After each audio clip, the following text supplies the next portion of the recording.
Hello friends, welcome to பாண்டியநாட் சமையல். இன்னைக்கு நம்ம பார்க்க போற ரெசிபி என்னன்னு பாத்தீங்கன்னா ஒரு ஆரோக்கியமான ரெசிபி தாங்க. சீம்பால் வச்சு ஒரு சிம்பிளான கேக் தான் எப்படி பண்ண போறோம்ங்கறத பார்க்க போறோம். இட்லி பாத்திரத்திலே நம்ம எவ்வளவு சூப்பரா பண்ணலாங்கிறத பாத்துடலாம். பாருங்க, இந்த சீம்பால் கேக் வந்து எவ்வளவு சாஃப்டாவும் சூப்பராவும் இருக்குதுன்னு.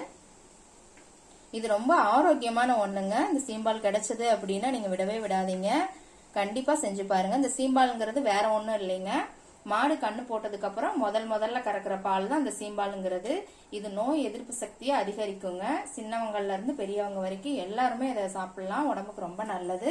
இப்ப வாங்க இதை எப்படி ப்ரிப்பேர் பண்ணலாங்கிறத பாத்துடலாம். இப்ப ஒரு பாத்திரத்துல இந்த பாலை ஊத்திக்கலாங்க. இந்த சீம்பால் வந்து மஞ்சள் கலர்ல தாங்க இருக்கும், திக்கா இருக்கும். நல்லா பாருங்க எவ்வளவு திக்கா மஞ்சள் கலர்ல இருக்குதுன்னு. சீம்பாலுங்கிறது வேற ஒண்ணும் இல்லைங்க, மாடு கண்ணு போட்டதுக்கு அப்புறம் கறக்கிற முதல் பால் தாங்க இந்த சீம்பால். இது வந்து ரொம்ப உடம்புக்கு ஆரோக்கியமான ஒண்ணு.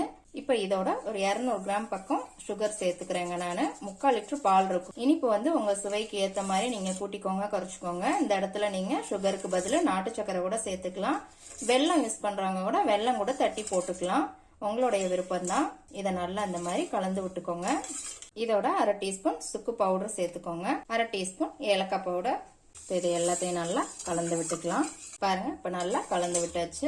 இப்ப கேஸ்ல ஒரு இட்லி பாத்திரத்துல தண்ணி ஊத்தி வச்சிருக்கிறேங்க. இன்னைக்கு இட்லி பாத்திரத்துல தான் நம்ம வேக வைக்க போறோம். தண்ணி நல்லா சூடாகட்டும். தண்ணி நல்லா இப்போ சூடாயிருச்சுங்க. இப்ப இந்த பாத்திரத்துக்குள்ள ஒரு ஸ்டாண்டு போட்டுக்கலாம். இப்ப இந்த மிக்ஸ் பண்ணி வச்ச இந்த சீம்பாலை இதுல வச்சிடலாம்.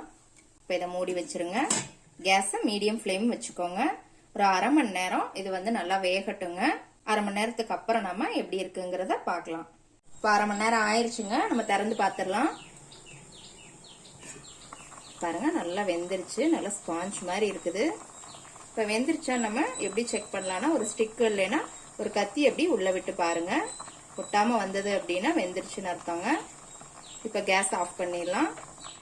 இது ஒரு 10 நிமிஷம் வந்து நல்லா ஆறட்டும். ஆறுனதுக்கு அப்புறம் நம்ம எடுத்துக்கலாம், இல்லைன்னா உங்களுக்கு சைடெல்லாம் ஒட்டிக்கும் பாத்திரத்துல. ஆறுனதுக்கு அப்புறம் நம்ம எடுத்துக்கலாம். பாருங்க, இப்ப நல்லா ஆறிடுச்சுங்க.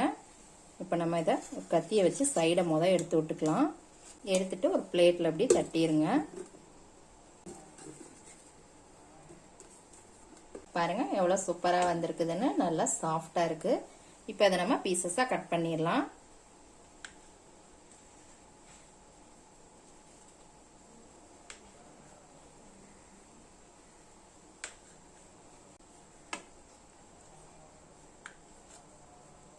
பாருங்க எவ்வளவு சாஃப்டா சூப்பரா இருக்குதுன்னு. இதே மாதிரி நம்ம எல்லாத்தையும் கட் பண்ணிக்கலாம். பாருங்க, இப்ப நம்ம பீசஸ் எல்லாம் கட் பண்ணி போட்டாச்சுங்க. எவ்வளவு சாஃப்டா இருக்கு பாருங்க. நம்ம சுக்கு ஏலக்காய் இதெல்லாம் போட்டதுனால நல்லா வாசமாவும் இருக்கு, டேஸ்டியாவும் இருக்கும். சீம்பால் கிடைச்சது அப்படின்னா நீங்க விடவே விடாதீங்க, கண்டிப்பா வாங்கி ட்ரை பண்ணி பாருங்க. இந்த மாதிரி ரொம்ப ஆரோக்கியமானதுங்க, செஞ்சு சாப்பிடுங்க. இந்த வீடியோ உங்களுக்கு பிடிச்சிருந்ததுன்னா லைக் பண்ணுங்க, உங்க ஃபீட்பேக்கை கமெண்ட்ல சொல்லுங்க. மறுபடியும் வேற ஒரு ரெசிபியோட சந்திக்கலாம் ஃப்ரெண்ட்ஸ். அன்போடு சமைத்து ஆனந்தமாய் உண்டு இன்பமாய் வாழுங்கள். வாழ்க வளமுடன்.